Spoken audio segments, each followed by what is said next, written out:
Hi, I'm Corey Nathan, and this is Talking Politics and Religion Without Killing Each Other. Your home for engaging conversations about the topics that matter most in our culture. If you love nuance, if you want to better understand different points of view, if you're tired of the screamers taking all the oxygen out of the room, if you'll enjoy edifying, provocative, and fun conversations among high-profile public figures and regular folks like me, you love talking politics and religion without killing each other. Thanks for spending some time with us. Enjoy today's show. Welcome, welcome, welcome. We are talking politics and religion without killing each other. So glad to have a place to talk politics and culture and important stuff without a bunch of screamers. And as always, if you like the show, tell someone else about it. Just tell them. Find somebody. They'll like it. Listeners recommending our program to their friends and family who might like it is the number one way word gets out about what we're doing. I am your host, if you haven't figured that out yet, Corey Nathan. I'm going solo today, but I have a really terrific guest who's working on some really important things for our country. Andrew Regalado is legislative aide in the office of U.S. Congressman Adam Kinzinger of Illinois. Andrew's also the Grassroots director of Country First, a political action committee that is a home for reasonable people of goodwill seeking common ground to make our country better for future generations, right up our alley.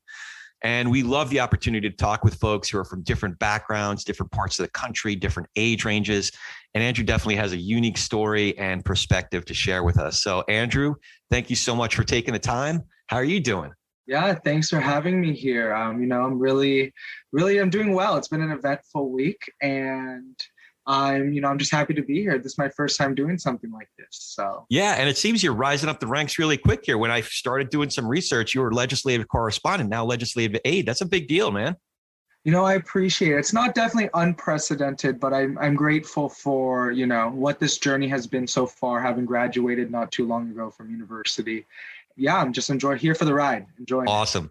Well, we are going to talk a lot about your education and your experience and like so many different things that you did, because I find it all fascinating. But before we get into any of that, I got to ask you, you started out as a professional dancer. So tell me more. Yeah, no, whenever, people always ask, when did you start either, just start trying to make money, or when did you start trying to do something maybe out of the norm? And I'm a proud Filipino American, and in my heritage, everyone has some sort of, artistic flair, whether that's playing an instrument, singing, or dancing for my family. And all my siblings did. And I'm actually the youngest of 4 children. And so I wanted to be different, right? I wanted to be bigger than the world, and I wanted to seat at the table. My eldest sister is 10 years older than me. My brother's 7 years older than me. And my other sister's 6 years older than me. So large age gaps. And so by the time it came to me, I said, everything that has been tried or done has probably already been done. So let me get creative. And so I guess that first thing, dancing, it's all I kind of knew as a child. I was like, let's go for it. I'm from Southern California. LA is right down the highway. Let me try becoming famous. It was a good stunt for a little while before high school, of course, but it actually helped me save some money for college. And that's where all the money that I made as a child performer, I put it to my school, my education. So I'm grateful for that. That's awesome. So what kind of dance was it?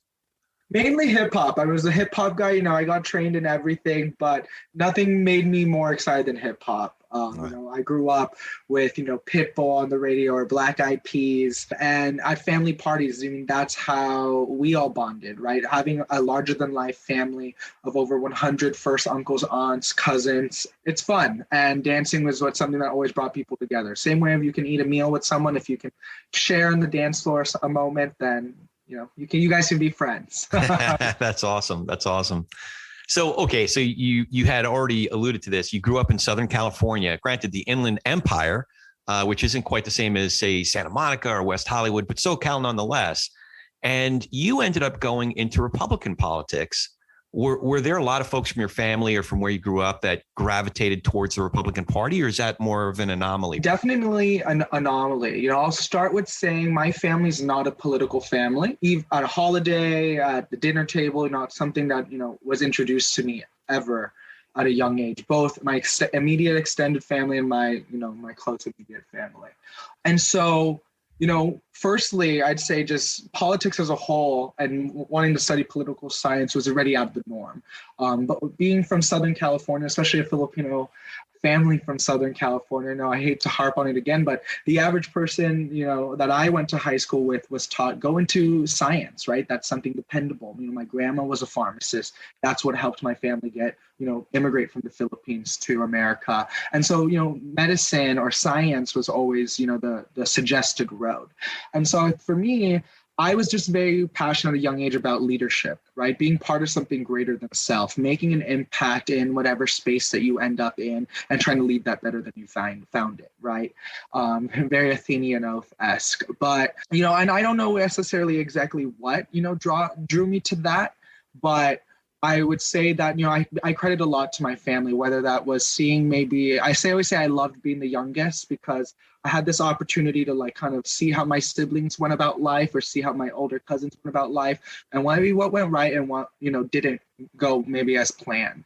And I think that that's why natural leadership or community development, I think, STEM was a huge thing. I think just as much as STEM was a huge thing when I was going through the education system, so was about, serving your community, right? Service is, I think, to me in Southern California, wasn't just taught that can be done through, the armed services. It was also taught that you can do that through leadership positions. So I was involved with student leadership at a young age. And I think that's naturally why I wanted to, understand politics, understand, what is leadership as a career per se.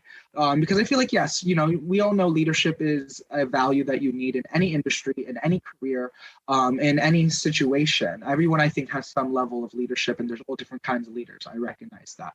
But I never really understood the political system outside of the Southern California bubble in terms of, what does it mean to be Republican or Democrat? I think being raised in, a blue state in a hyper blue area, which actually my whole time growing up was represented by a Republican. Republican, yeah. But I didn't really know, right? The thing, all I knew about was you have to vote, and there's people, you should split tickets, vote for the right person, right? Vote for the right leader, the good person.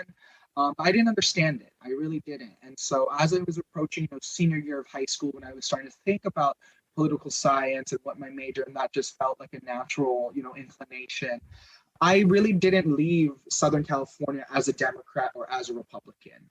I actually sought a school outside of Southern California for that reason, right? I was like, I want to go experience other ways of life or people from other upbringings and understand their perspectives before I make some sort of decision, right?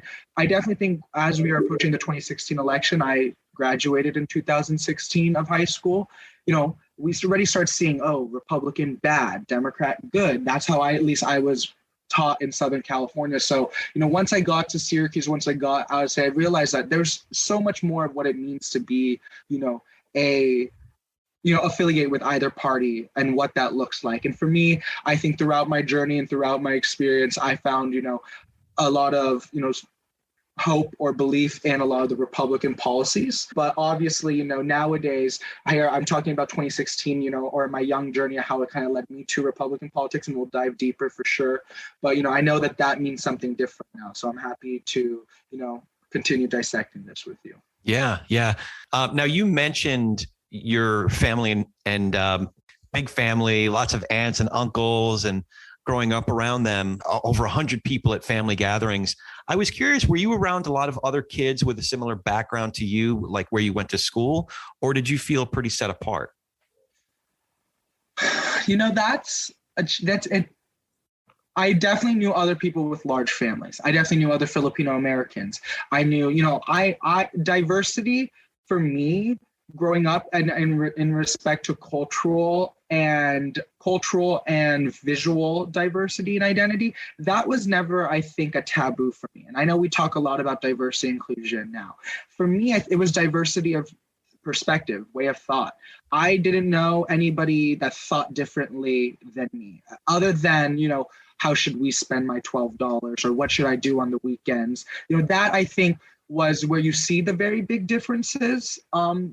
in cultures when you're growing up in a place like Southern California, right? How family spends money and how they find joy and how they bond as a community is very different. Now, where I felt different and where I set apart was I felt like I was one of the only people who wanted to burst out of the Southern California bubble, who wanted to try out something else, right? To me, I was like, we're given, 2 to 4 years, depending on, your circumstance, and you can try something else, right? You can always come back. Your family is likely to be here. And so I felt different in that respect. And, having gone to a school of 2,500 people, and a mile away was another large school of 3,000, and then 2 or 3 miles away was another 2 large schools of the same proportion. And yet felt like I was really part of a small group of, there's 600 to 800 people graduating from each high school. And there was probably only a handful of us between those 4 high schools, probably maybe, I can name only probably 10 other people I graduated with, or 20 other people tops, that left the state. And didn't go into the UC system or a Cal State or a local community college. And so, I think I felt like a rarity in that respect. And, I question sometimes, why is that? I have my own thoughts. We can jump into it if you want, but that I think is very different of, that want to experience other backgrounds or way of thoughts or not.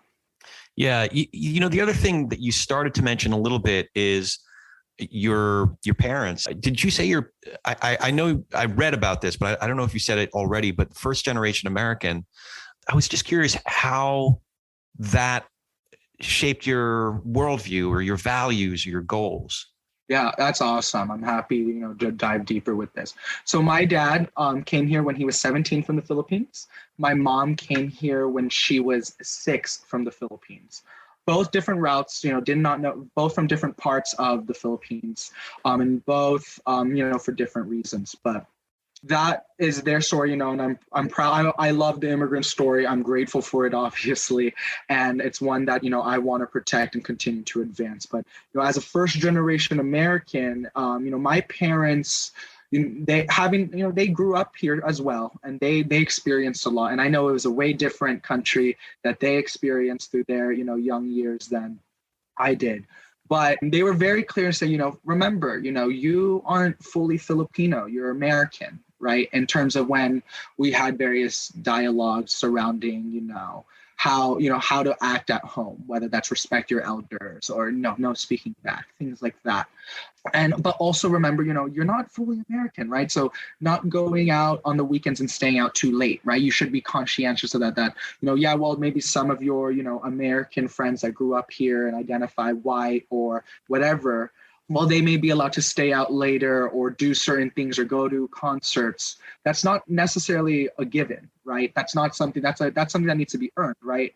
So I think as a first generation American, you shape a lot of your identity around, I'm not fully one, but I'm not fully the other. So who am I, right? And you're trying, I think, growing up, I'm grateful. I couldn't imagine growing up now. I think growing up, I had space to figure that out.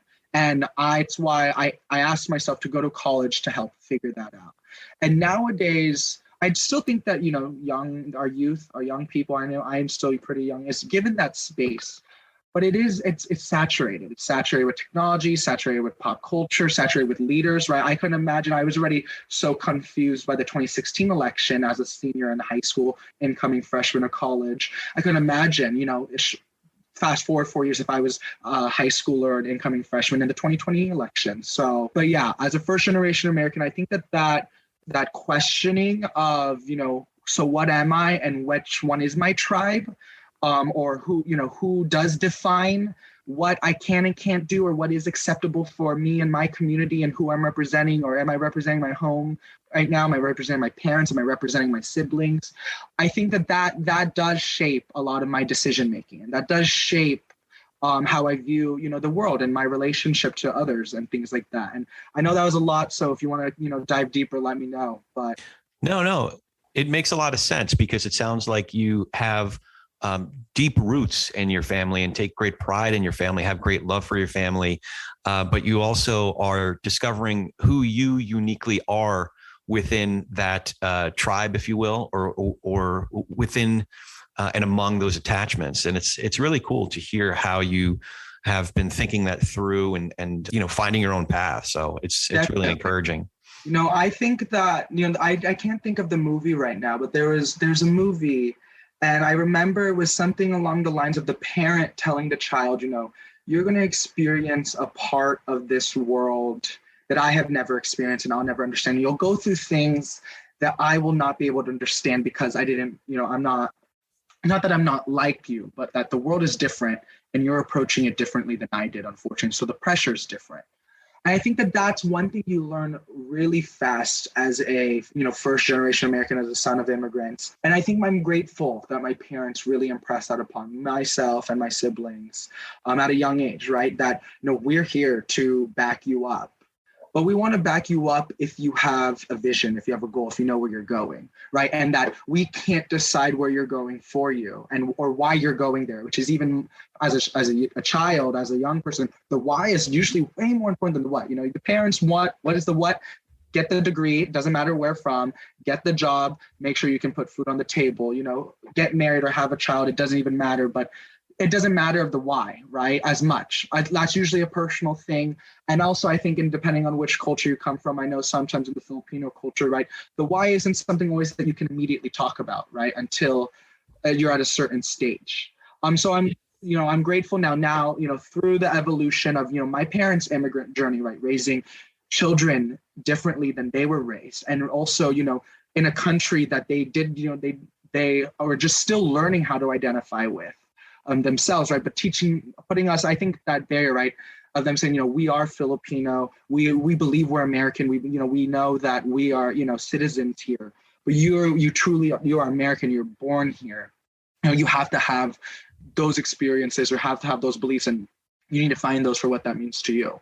And so I'm really grateful for that. And I think that origin is going to follow me for the rest of my life in everything I do, right? From as a congressional staffer or as, being involved in politics to, my dating life, my social life. I think anyone that is close with me, whether it's professionally, socially, knows that this about me, and like just this constant state of introspection, because, everything does mean something, in my opinion.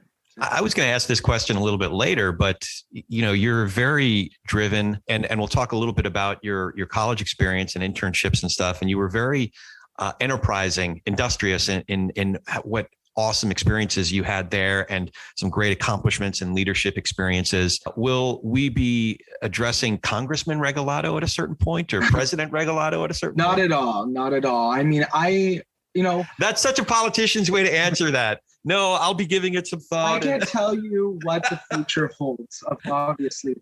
But what I can say is that, I don't have an end goal, and I don't have, I think, a lofty dream. I think a lot of people think that, you're supposed to have a lofty dream or some West Wing episode hidden agenda and you're running game theory your whole life. Not at all. I think that this state of introspection that, I'm talking about, that was impressed upon me from my culture, impressed upon me from my family, roots.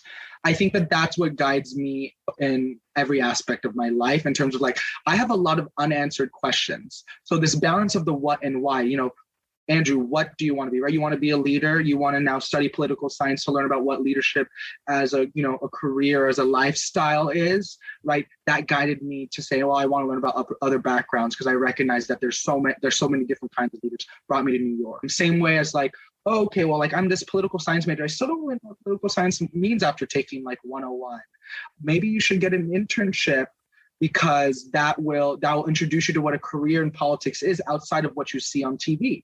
And then I got, to DC as, an 18 turning 19-year-old. And I'm like, whoa, this is not what I thought it was, And so I think that that's it. So I still think, as a young person, as a 23-year-old in modern America, as someone who's still figuring it out, I don't know what the future holds. I think that it's a lot of these unanswered questions.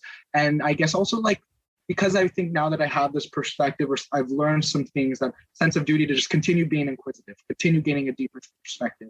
And I think that will ultimately lead me, wherever it continues to lead me. And let me here. That's why I'm talking to you. So we'll see where that goes. So I also wanted to dive a little bit into your school experience. It sounds like you were very mindful about going far away. How did that enter into the equation for you? Why did you make that specific geographic decision? Yeah. So I think a little earlier I was talking about how, one of the major things that varied from culture and identity when I was a young was how one spent money. And I think that as a young person, you commonly see that most in how your family spends summer vacation.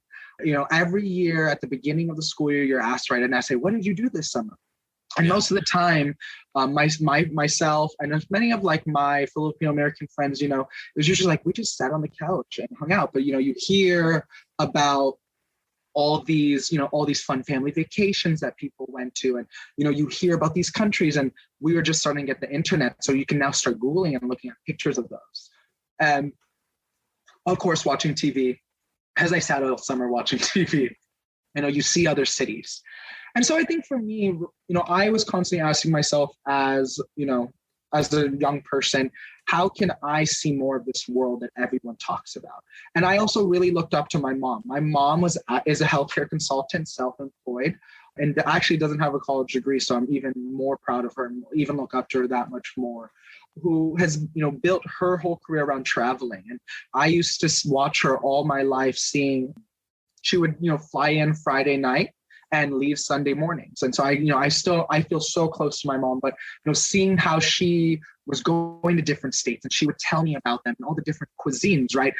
I loved sushi as a kid. And I'm like, oh, like this originates somewhere, and like, does sushi taste the same everywhere? So those are the kind of questions, like I said, that kind of guide me. And so I think that though, at the root of your question, why is it that you were so passionate of getting out of California, or being, cognizant of, your geography? And I think it was my first time, right, to say, you're 18, you're an adult now, you can do whatever you want. That's what they tell you in high school. You're responsible for your actions now. So no, I want to be responsible for my actions elsewhere, right? I want to know, different parts of the world. And I think as, a young child dancer, you see all these famous people and you think about, maybe I'll be, I'll get my big break and end up on Disney Channel, right? But you see those people, and they're traveling, and they have this enterprise, they're going. And I think for me, it's like, how could I even relate? How can I just create some level of that for myself? And I think that education was, the first answer to that. Yeah. Yeah. And how did you begin to zero in on your course of study? It became clear, obviously you graduated summa cum laude or magna cum laude? Not summa. Okay.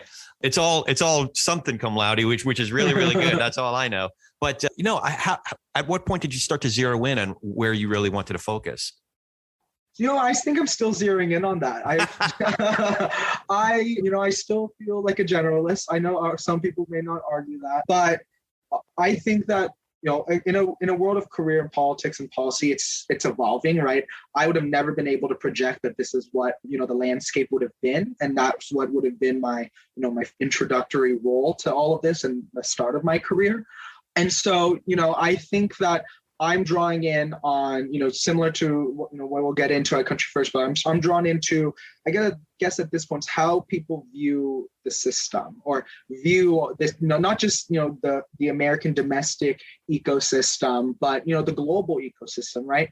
Are we here to, to leave it better than we found it, right? Are we here to try getting them as much as we can from it, right? I was actually last night asking, I have a lot of friends who, sometimes they say, Andrew, like, why don't you believe you are a good person? And I do believe I'm good in nature and I'm inherently good, but I also know that we as humans, and I think this is where my faith gets involved, but we as humans, right, we're susceptible to sin, right? We're susceptible to, being, not tricked, for lack of better words, tricked, right? Or, so I think constantly in a career like politics and policy, what I'm trying to get at is you have to ask yourself, like, am I supporting the right thing, right? Am I helping the right mission? And I think that, and it's not just always about, not just about who you're working for, right? I love who I work for. I love what I do, but I'm saying also about your mission, right? Why are you here? Like, these positions are very hard to get, and you give up a lot, and you will get into it, but why are you here, right? I, as a young, 23-year-old, with these family roots, who's enjoying all this exploration, I also recognize that I'm not at home in California as much as I want to be, right? And my family's still here. There's only, we can't take that time for granted. And so I think a lot about, not that I don't think I'm an inherently good person, right? But asking, is what I'm doing good? Am I doing good, right? Or am I just doing well? And that concept of doing good and doing well, I think that we don't talk enough about, right? Because it's easy to look at everyone and be like, oh, this person's doing amazing in their life. This person's doing amazing in their life. But as a young person, I think nowadays, right, we constantly, assessing purpose and passion, which are two different things and sometimes gets convoluted. And so, I think sometimes people believe that they are inherently great and that's an infinite, and so they can't do wrong. And that's very interesting because I think that while I believe I have a good heart and that I discern, that doesn't mean I don't believe that I can't mess up and do bad, right? I don't believe I will ever go into something and be like, let's intentionally do bad, right? But I recognize that in a culture like this, in a toxic political system like this, in a hyper polarized, time, that's people view some of my actions, maybe even a conversation like we're having like this, as bad, and believe that it personally offends them. And so it's not that I believe I'm a bad person because I'm having this conversation, but I acknowledge that, right? I have to put myself in other people's shoes, right? If I'm going to find a way to relate with them, maybe bring them into this conversation and this dialogue, right? To even learn why they feel that way. And so, it's a building block. But inherently, what are we working towards to? What is our mission? And just because you jump on something, that evolves with it. And I think that that's something that, young professionals in, the social political ecosystem know that, that's something that, changes, where it may be easier. I don't know, I always ask my private sector friends, but, maybe, it's when you're working for, an Apple or a Google, right? That brand, that marketing, that product, the service, it's very concrete. Right. And as you innovate and as you have a new, thing that you are going to show to the world, it's beautiful. Right. And you're going to get all behind the new iPhone, 13, 14, 15. And you're going to get behind the new Siri or the new way, the hologram in the future. Fingers crossed. That would be so cool. In this kind of space, in a political or, public service space, it's, what is your product? What is your service? And that service, right? That, like actual service. And same thing with me, right? I work for Congressman Adam Kinzinger, and what is my product? It's a man's life, it's a man's beliefs. And a lot of times on these issues that we're talking about nowadays, that's not something that you can just snap of that finger, let's have an opinion on it, even though people think it's that easy. And we just, trigger 140 characters out.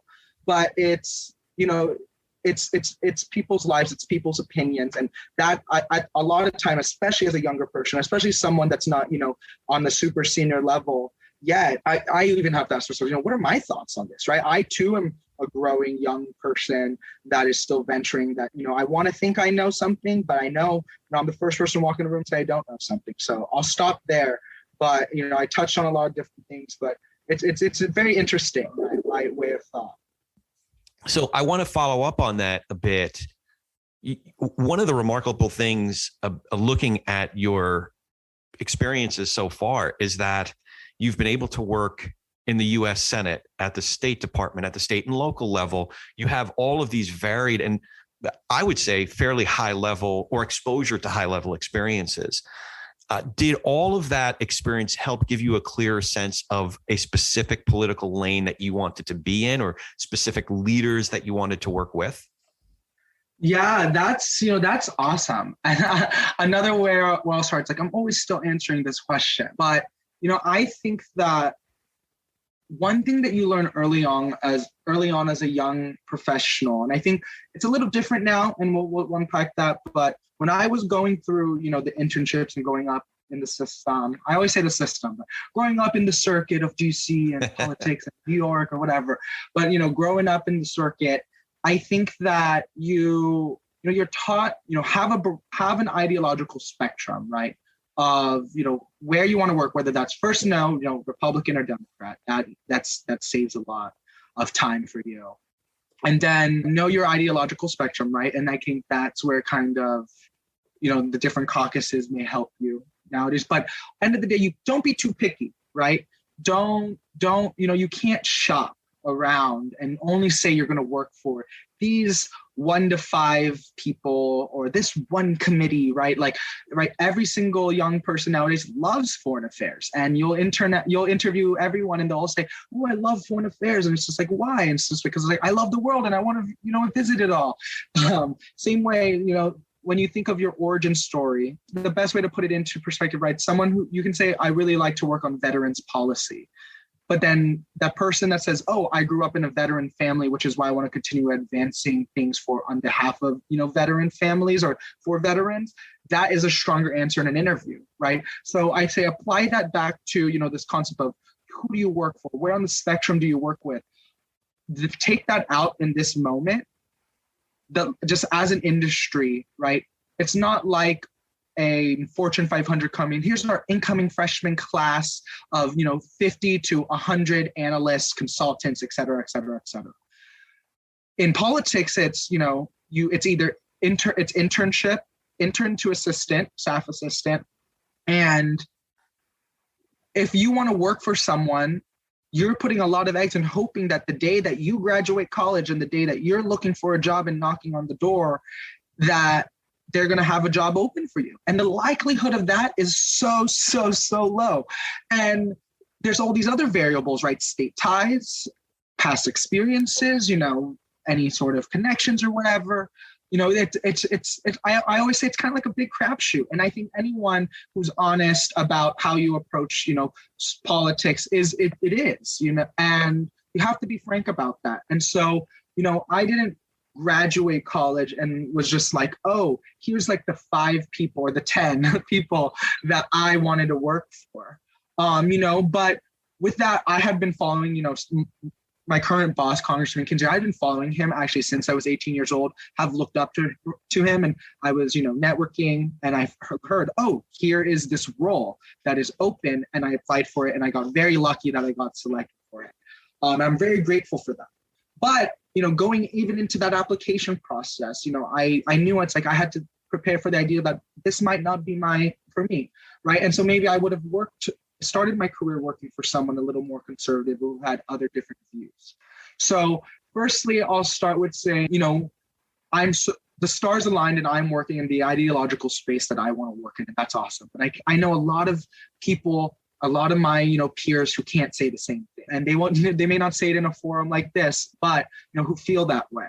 And that's the reality of it. And I think you have to hope that, when the time comes that you are in a position of influence or power in terms of, you start as an intern or an assistant, those are administrative positions. You probably won't be influencing policy or a communication strategy, at least until 1, 2, 3, or 4 years into your, your role or into your career, depending on, how the career turns out for you and how long you choose to stay and how you choose your opportunities and manage that. And so that's very interesting to think about. I just transitioned into this legislative aid role. This is my first time after a year and a half that I am now, meeting with. I've met with external stakeholders before, but regularly meeting with external stakeholders and hearing these these concerns and thinking about them in terms of policy and in legislation. And so it's nothing wrong.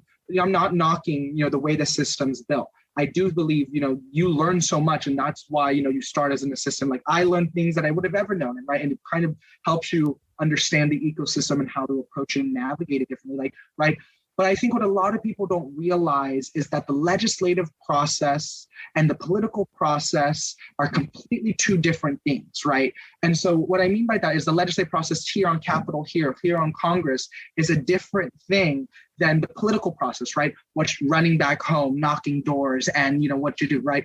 And what I mean by that also is what happens on Capitol Hill, like, while it's inherently political, I don't necessarily believe it is politics 24/7, right? I believe politics 24/7 is people that are out on the trails or out in the news networks and talking to journalists and things like that. And so with that, as a young professional, when deciding, where am I going to work in the system, right? If you want to just learn how to serve and in government, right, and how to enact change and change that may last and help your community or your respective communities, that is way different than politics and deciding who to work for. And I think that's one thing I think of people that aren't in DC or who haven't, interned or worked or know someone who doesn't realize that it is a very out of body interest, that all this introspection I'm talking about, it's very out of body experience, because the work that you do doesn't always relate, which is, again, the legislative process I speak of, doesn't always relate to one's politics. And so, there's different kinds of things that I'll say that, as a young person, I've always said, I like to know my role, and I like to know where it's linear, right? And is my job here to influence policy? Is it not, right? Is my job to add my perspective or not? And knowing those situations, right? Sometimes you're being asked to go into a room to take notes, right? Let's just say that's an example. I'm not commonly asked to do this, but let's say you're asked in a room to take notes. That's not being asked to interject into the conversation. I think though, and the vice versa though, should there be something that's, a red flag, that's going across someone's, of influence or of power's eyes or ears, could I interject, right? And you need to know that. And so working in a space where I knew that I'm comfortable sharing with my colleagues. I knew my colleagues valued my opinion, even when my opinion wasn't necessarily, invited, that I knew that it was welcomed early on in my career, and I'm grateful for that. And so that's a type of place that I knew I wanted to work in, that I'm not always trying to, sound the alarm or get into the weeds of things, but is there an opportunity for the things that I hold close to my heart for me to speak on? I think working in a place where, I'm allowed to disagree. And I think that that's one thing. It's everyone, no matter how polarized, how people view your boss or whatever, most people, are allowed to openly disagree with, their bosses or whatever. And, and that's grateful. But knowing that that's not something that you have to feel bad about. But I think that that's why, everything that I got, all these variables, I know they're very open-ended, and please ask me to clarify anything that I can. But I'll say, as a young person growing up in this system, something that I saw that was, that's concerning is, how can I be a better Republican or a better Democrat?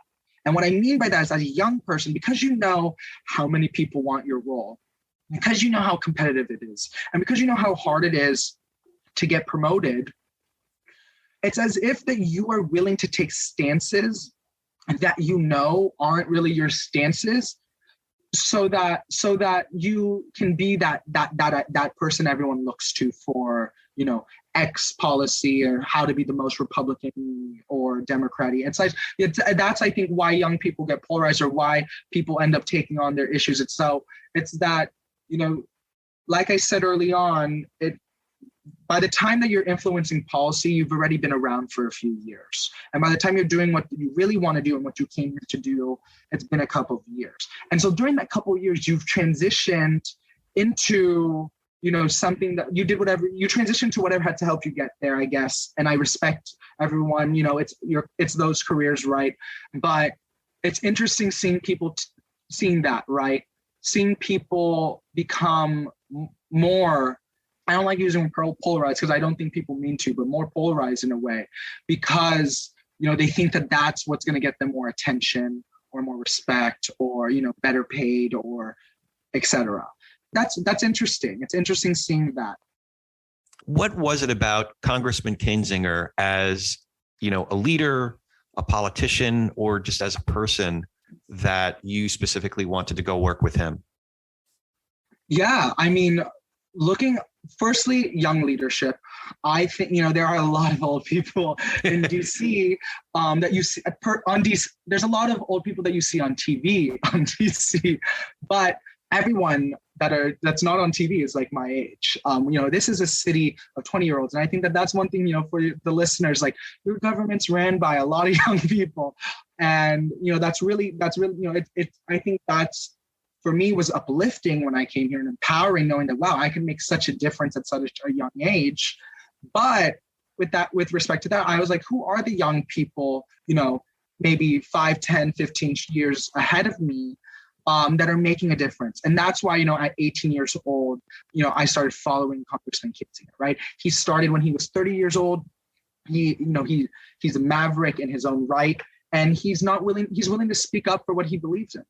And I think throughout my college journey, seeing how, like I said, politics changed from 2016 to 2020. We don't have to unpack it, but just seeing, I think, his evolution, especially as someone that, is, in my opinion, a traditional conservative, as someone that is, that identifies as a traditional conservative, but, comes from Southern California, from a Filipino American family, right? When you think traditional conservative, those aren't the, attributes that you immediately think of.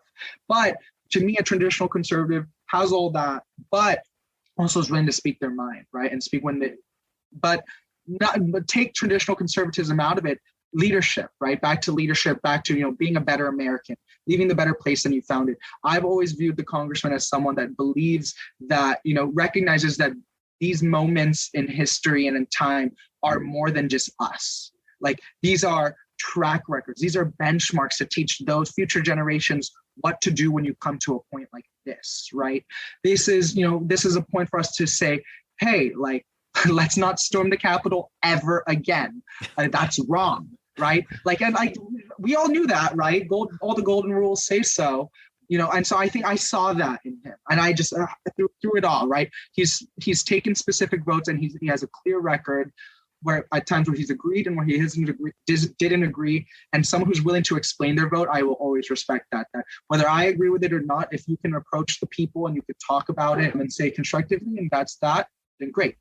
I love that, and I think that's leadership. And so, that was a big answer, but I really do look up to him. I believe he's bettering things for communities like mine, those that I grew up in, and above all, it's the kind of leader that I want, for years to come. Because I've been harping on being a young, Gen Zer here, but as a young person, I think a lot about, yes, I'm grateful for my early career and where it stopped, but I think a little bit about 5 years from now what it's going to be like, and will I still be here? That's a question. Who knows? But will I want to be here? And that there's definitely a gray cloud looking ahead. You mentioned the attack on the Capitol. Were you in the Capitol that day on January 6th? No, gladly. And our staff stayed home. And that was, the congressman knew, at the time also the congressman had been very vocal leading up to the, November election, was equally as vocal after the November election. So, we just knew it wasn't going to be a good environment for our team. And so I'm very grateful the congressman asked us to stay home, but I don't live too far from the Capitol, a few blocks away. Could hear it all. The 2 weeks after, had National Guard or police of some sort on our street corners, depending on the day or depending on the time. Very interesting, right? And I had fallen in love with this city, at a young age, knowing that I would start my career here. And having in one, I never thought a Capitol that could ever happen. And two, just seeing like the amount of security, all the barricades that were up, thinking that would happen. I didn't leave my apartment for a while, but no. Your question was I there on the 6th? I was not. I won't go spiral too much, but yeah. I have a related question to that, though. Congressman Kinzinger has been one of a very small handful of elected officials, along with representatives like Liz Cheney, just a few others, maybe John Katko or Peter Meyer of Michigan, that are conservatives through and through. And yet, because of their outspoken objection to what happened on January 6th, their objection to the big lie about, a stolen election, which has been broadly proven absolutely false and baseless. But because of their willingness to stand on truth and principle, despite the fact of their, unimpeachable conservative records, so to speak, unimpeachable, they are outcasts from their own party. I'm curious, do you feel, as a staffer, do you feel that? When you engage with others from other offices, does that tension come down to you as well? I don't feel that at all. And I think that that's one thing also, that's not brought to light if you're not in DC. People get along in DC, Democrats and Republicans alike, unless, there's only so many people who will hear your boss's name and be like, oh, maybe I'm not friends with you right off the bat. But, it's very unlikely like that I will walk into, any social environment or even a professional environment and people will hear my boss's name and I will be, looked at different, right? Has it happened and does it happen? Yes. But is it a common thing? No. And that's something that's really different on the staff level than on the political and public level, right? That's where I get back to what I was just saying about the legislative process and the political process being two separate things. That's why, on the staff level, it's much more, you can navigate it much better. With that said, what's unfortunate, and it's as if, people, a lot of staff members, my age, older, having also been here, a lot of people helped me get here and mentored me and all these things. They'll say, we respect your boss. We love what your boss is doing. But, we're glad he's not our boss, right? Or we're glad we just don't have to put up, right? Because that's not our work. And that's not something we have to go through. And yeah. So on the staff level, a lot of people who like what my boss is doing, unfortunately, due to the climate, unfortunately, maybe due to their boss's opinions, they're not really able to publicly speak that. And that's their decision, that's their choice, and that's I can't tell people how to navigate, right? We all have a lot that's on our back, and that's not, we all have to navigate our own careers and our own upbringings, our own beliefs. And that's back to like what your previous question of like, how do you decide where you work? Like, I want to be proud to go back to my mom and dad or my community and say who I'm proud of working for, and I like what they're saying, doing, and throwing out into the ether. I'd say, I know a lot of people who will be like, oh well, we did what we had to do. And hey, that's the whole point. I think that's where my skeptic optimism comes from, though. It's like, there shouldn't be always a right way to do this, right? And we should be allowed to disagree. We should be allowed to, run our own game theories, right? But I do, and that's something that we talk about, like, take respect and stuff out of it. But, we do need to know when enough is enough and when to take the temperature down and when this is starting to not become serious. And I think, Congressman Kinzinger has talked a lot about that. Saying, this is about, future generations, that this is about setting a really stark precedent, right? That, that at this point, there is not even a barometer, that it just keeps, the temperature and the fire just keeps getting stoked, bigger and bigger and bigger. And that's scary. It is scary. I may be, alone in seeing that or being afraid of that. And that's all right. And I'm fine being that guy. To your point, I've heard Congressman Kinzinger talk about how others in Congress have come to him, sort of quietly and off the record, say, hey, I'm really glad for what you're doing. And I could see how folks from different perspectives and regions, even Democrats and Republicans, the Gottheimers of the world get along with folks like Representative Kinzinger or Nancy Mace with Congresswoman Spamberger. Like, I could see, but I can't envision that Congressman Adam Kinzinger is going off to play marbles with Marjorie Taylor Greene anytime soon. I don't know if you want to expand on that, but no expansion. I concur. That's okay. Something I'm fine concurring with. Well, a more important point. You're talking about wanting to believe in the people that you're working with and the principles that they're standing on. You believe in it to the degree that you're also working on this whole other endeavor that Congressman Kinzinger is involved with, called Country First. So first, can you start by telling us what Country First is and what your role is within the organization?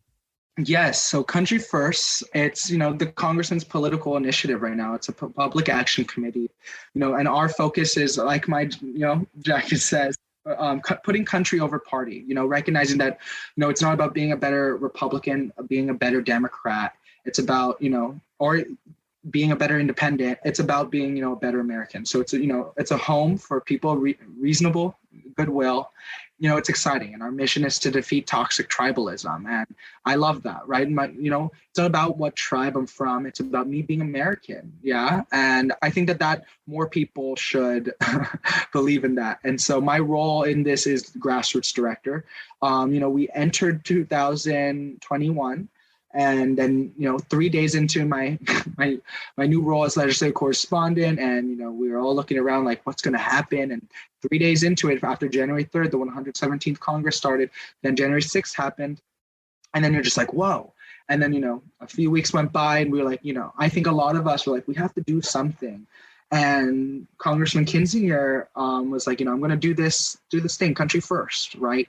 And it, it started as a website, to be honest, like, and that initial video but I I early on was like, I'm excited to be part of this, right? I think that the young generation needs a younger generation needs a seat at the table, needs to start speaking up, right? I think a lot about how I've always, and back to how I was saying, people become more conservative or more liberal because they're trying to be the right professional or political operative. I think for me, it's like I was always being so focused on like, what do other people think, right? What does the electorate think, right? What does my boss think? And all this stuff that it gets to a point where you're like, where it gets so trying to say, what do you think? But I think it was one of those moments, January 2021, where I was saying, it's time that I bring something. Like, I don't just bring myself and my talent to the table, but I actually bring an idea to the table. And I bring some sort of direction per se. And I know a lot of people do that in their own way, shape, or form, or believe they're doing that in their own way, shape, or form. But something that would bring other people together, that would not be just spreading hate. Like, I'm just like so tired of the hate.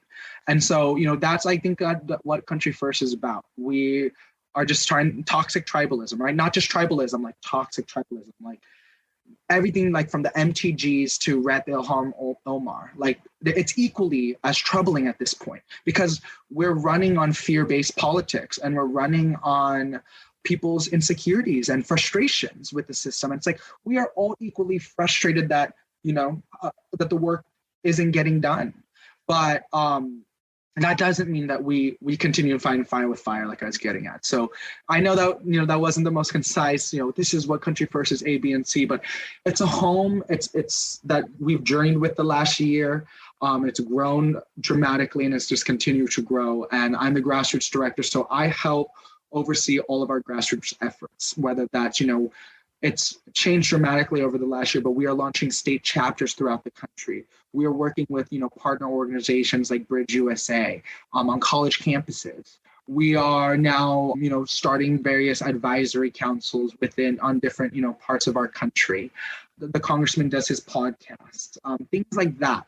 So it's just a different, we're trying to bring a different light. I think a lot of people right now are looking at our political system and thinking it's one or the other, right? It's Trump or the Biden. It's the pro-choice or the pro-life. It's, Green New Deal or whatever the opposite of the Green New Deal is.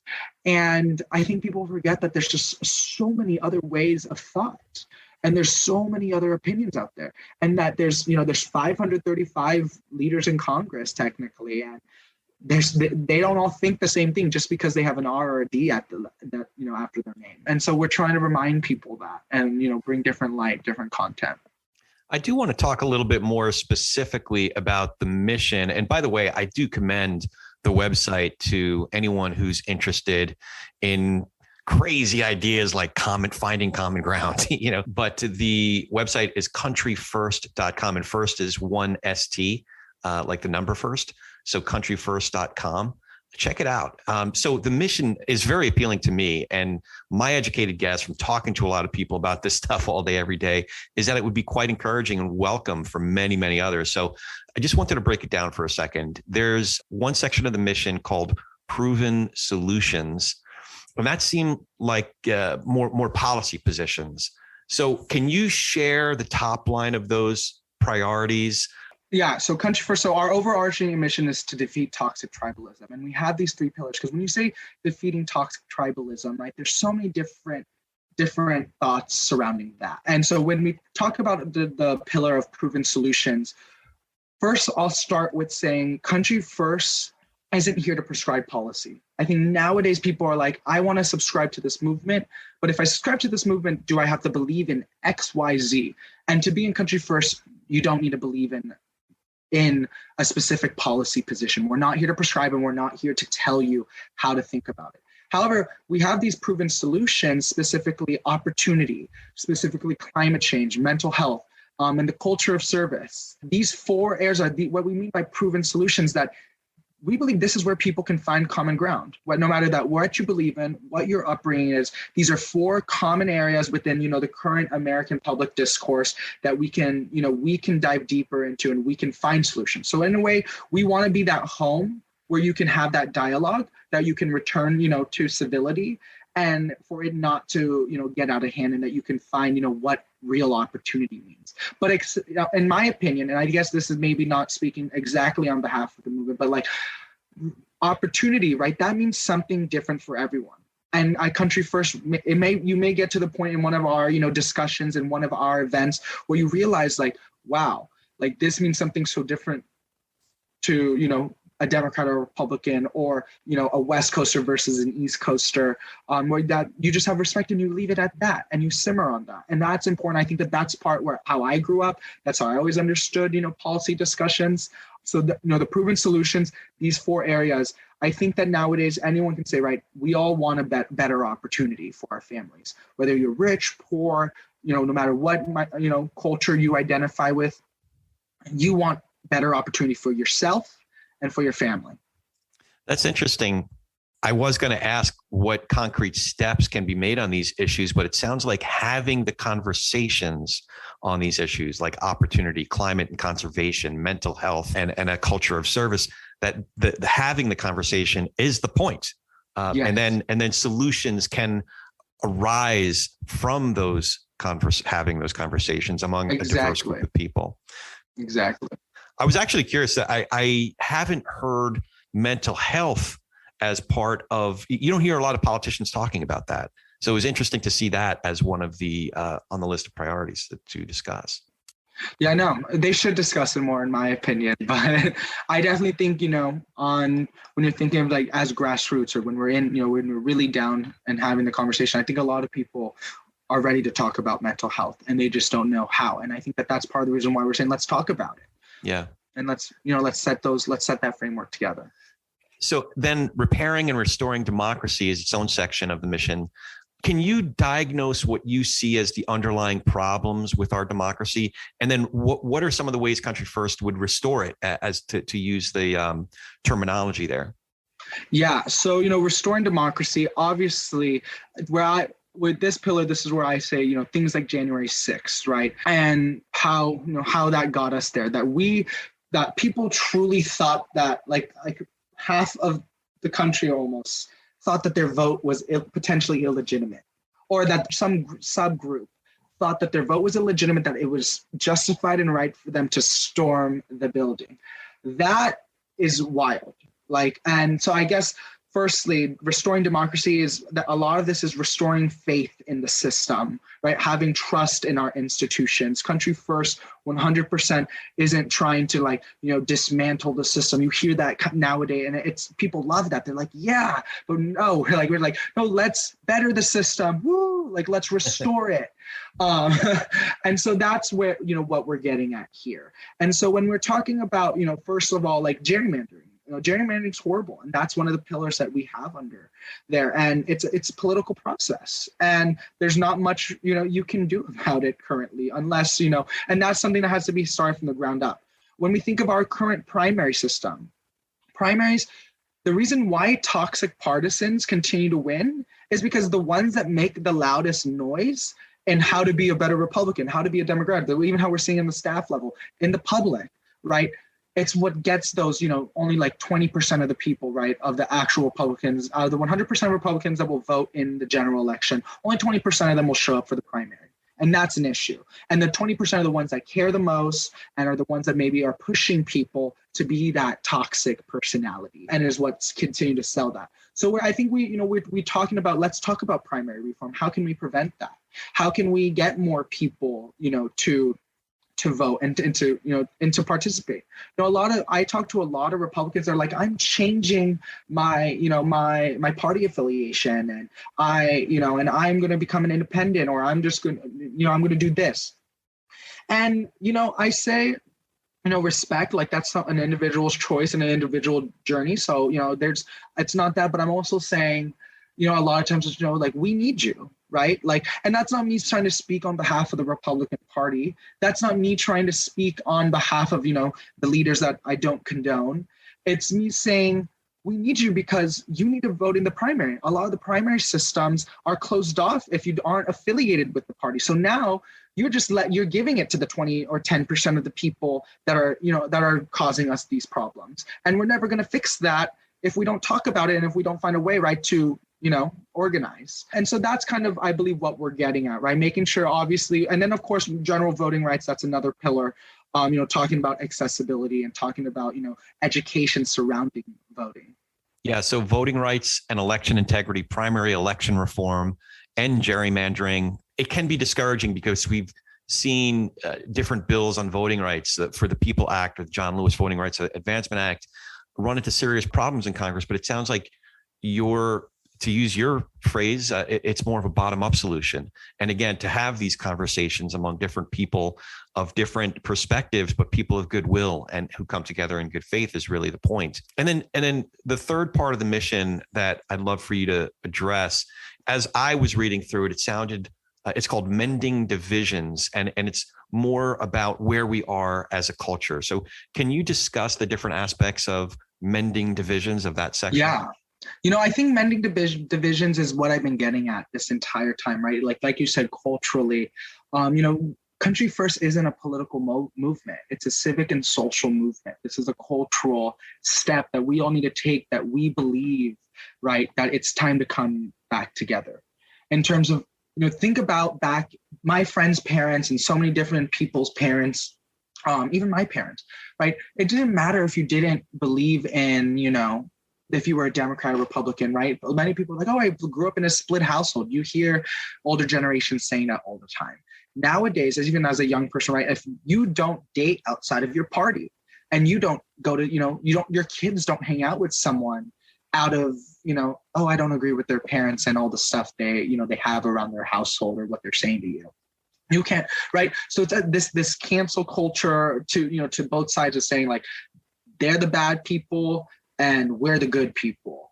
That needs to stop. And that's what we mean by mending divisions. It's time to come back together, being like, being a Democrat or Republican is just believing in ways or approaches to how to fix our country's problems. But that we all do lead with good intent, and we do lead with want to better, right? With altruism. And so when we talk about country over party, that's the first thing. That's the first pillar. Willing to do what you believe is best for your country over what your party is telling you. Like, right? Why is it that everything in Congress or everything nowadays it's like, oh, what are the other Republicans? So you're not a true Republican if you vote for this infrastructure package. But in this infrastructure package, 17 billion is coming to, your home state that you represent, and it's actually helping direct things in your district, right? But that's an issue because it's not, that's not good enough, right? So that's an example of country over partyism. How can we get back to a place where we understand that one's vote or one's action at times isn't all about representing their party, it's about representing their country and making it better for everyone. Standing for truth. In a world of misinformation, when I first was introduced to misinformation and the topic of misinformation, it's just thoughts of, oh, like false websites out there that are scams. And I think that people still think of it like that. But misinformation is equally as saying, like, I could say, oh, Corey, your hair's blue. And then like, oh yeah, I just had this super cool podcast interview with this guy named Corey, his is blue.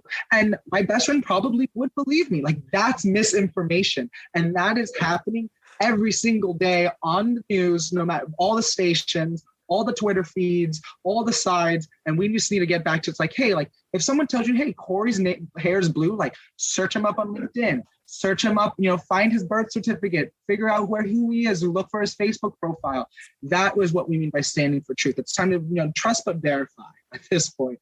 And lastly, building common ground. Again, we're not, the actionable item, the takeaway from Country First is that opportunity of knowing that this is a home. It's always going to be a home that you can return to, and that you're going to walk away with an opportunity to actually see, those that are not like you, in all ways, shapes, and forms. We were talking about diversity earlier, and that's what we mean with building common ground, that this is an opportunity for us, to grow together, to make a better country together, to have more understanding. And so that, this pillar, mend divisions, sorry to get so passionate about, but it's one of my favorites. And I think in the grassroots space is what I get to, interact with most day to day. That's awesome. Country over party, stand for truth, and build common ground, mending divisions. I love it. So I do have one last question for you. Do you have any questions for me? Yeah, no, I'd love to hear, I guess we've talked a lot, right, about, what is it like in DC? Or, also what you're doing on the national level and what's happening in the national, sphere. I guess I always say one of the biggest issues for us as political staff, operatives, etc., is that we don't have enough of these kind of conversations with people that aren't currently based in DC or working in politics and aren't our family members. So, I guess, what are your thoughts about, country first and some of these ideas, or what's happening right now? I'd love to hear from someone that is not in Washington, DC, or doesn't work in, politics, directly. Yeah, I might not be the best guy to ask about this because I do feel that I'm much more engaged than the average citizen. So why do you think that, you're more engaged? Because I'm passionate about this stuff. And it's not that I'm passionate about any one particular issue or bill that's being presented. And listen, infrastructure is super, super important. Obviously, tax policy is really important. How many regulations that small business owners like me have to jump through and become part of our P&L that we got to figure out. This is all really, really important. But if we don't have democracy, all of this doesn't mean anything. The rest of it doesn't matter. If we don't know how to talk to each other, the rest of it doesn't matter. That's why an organization like Country First is so encouraging to me. So do you think that we need to raise more passion in people for them to care more? So we need to make people in a way a little more patriotic, or, is that through education? Because that's what I ask myself as a grassroots director. It's how do you get people to want to build common ground or to mend divisions or, repair democracy? Well, I've come to the conclusion that we cannot change someone's opinion typically by 180 degrees in one conversation, but we can change it by 1 degree, and especially if we're willing to bring 1 degree of nuance to our own views. I had this exchange with someone yesterday. A lot of folks were jumping on me because I have someone close to me that I really love who hasn't gotten the vaccine. And I explained that, listen, at a certain point, this person was going to get it. But so many people shamed him and harassed him and jumped on him and made him feel like a terrible person for not having already gotten it. At a certain point, he was just like, to hell with all of you. Now I'm never going to get it. Now that might seem like an immature reaction. And of those of us who've gotten the vaccine and did a lot of research about it, feel really strongly and feel like it's our community duty to get the vaccine. But I was just trying to explain that I came to understand where this person was coming from. And all I want to do is stay in the conversation with him. I just want to stay in the conversation with him. So one person told me, I haven't had a lot of success. I've gotten into 100 of these conversations and I was only able to get somewhere with one person. And she said, that's because we both had buy-in. I was willing to really thoroughly go through each piece of information she sent me, but she was willing to go through each piece of information I sent her. And she ultimately, because she stayed in the conversation without all the judgment and the name calling and the finger wagging, because of that, ultimately over a long, I don't know how many months it was, maybe 3 or 4 months, she was able to persuade this person. So I think if we're looking for that big, revelation all in one moment, I think we're going to be sorely disappointed because the work is in the moment to moment to moment, day to day to day. And that's, we just have to be committed to one brick at a time kind of a thing. 100%. And that's exactly what we're doing at Country First. But, it's affirming hearing from you who talks to so many different people. And I think it's awesome, right? And I think it's inspiring because, I always say, what can we do more? We're devoting all of our lives and efforts to it. And I think we're all on the same page, right? And we're starting to all wake up, right? And saying, this isn't going to be solved overnight. And, I talk a lot about how, we're supposed to be the smartest as a generation, all levels, right? Just the smartest time for humans, right? We have the most access to information, technology, et cetera, et cetera. But it's as if we don't know what to do with that information. And we don't know how, to listen anymore because we have a snap of the finger, we don't have to wait for the Sunday paper. But it's, this reoccurring, these reoccurring interactions with mutual respect, right? Mutual camaraderie, and keeping the temperature down. It's what we a country first believe is the answer. And, I'm happy that, you think the same as well. Yeah, that's a really great point. Having information does not mean you have wisdom, or to use a word that you used before, does not mean you have discernment. And I think those community attachments and those family attachments, if you're fortunate enough to have them, allow you to develop those virtues of wisdom and discernment. But actually, I kind of lied. I do have a last question. How can we find more info about you, about Congressman Kinzinger and Country First? Yeah, there is a lot. So feel free to Google away. If you want to connect with me, I love connecting with people. Feel free to email me, andrew@country1st.com. Or, if this is for any other reasons professionally you want to talk about, LinkedIn. Corey, we connected on LinkedIn. We connected on LinkedIn, yeah. LinkedIn.com. And, feel free to find me. I'm happy to connect. But Country First, country1st.com. Please sign up. You can get involved. Someone from my Grassroots team will reach out to you. We're launching chapters throughout the state. We'd love to get you involved. We have different, committees, copywriting, producing different, content. Please join in and, fill up the get involved thing on our website. And lastly, Congressman Kinzinger, my boss, the leader that I hope will be here for generations to come and could, help my generation. Check him out on Twitter, on Facebook, on Instagram. Everyone is on it nowadays. Rep Kinzinger or Adam Kinzinger, he has 2 profiles, right? The official government one, that's going to be obsolete soon. So I would recommend checking out the @Adam Kinzinger profiles, or also, of course, all of our Country First platforms, Country 1ST. Awesome. Really encouraged. The more I learned about Country First, the more I was encouraged by it. And I think it's going to be a shining light and a great salve for many of the problems that are ailing us as a culture and a polity, if you will. So thank you, Andrew. It was really great to get to know you better. It's been a real treat for me, seriously.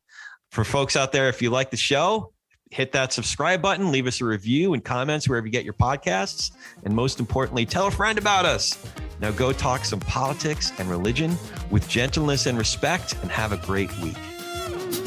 Thank you for joining us today. If you're interested in following us, there are a number of ways you can do that. You can go to our site, politicsandreligion.podbean.com. That's politicsandreligion.podbean.com. And we're on all the socials, Twitter, Facebook, Instagram, and LinkedIn at TPNR Pod. Again, at TPANDR Pod, at TPNR Pod. And in the coming weeks, we'll be launching a membership program with all kinds of exciting extras for those who join our community. But mostly, we just really appreciate you giving us a listen. So for all of us here at Talking Politics and Religion Without Killing Each Other, thanks for visiting with us. We'll be back in a few days to do our little part in Tikkun Olam.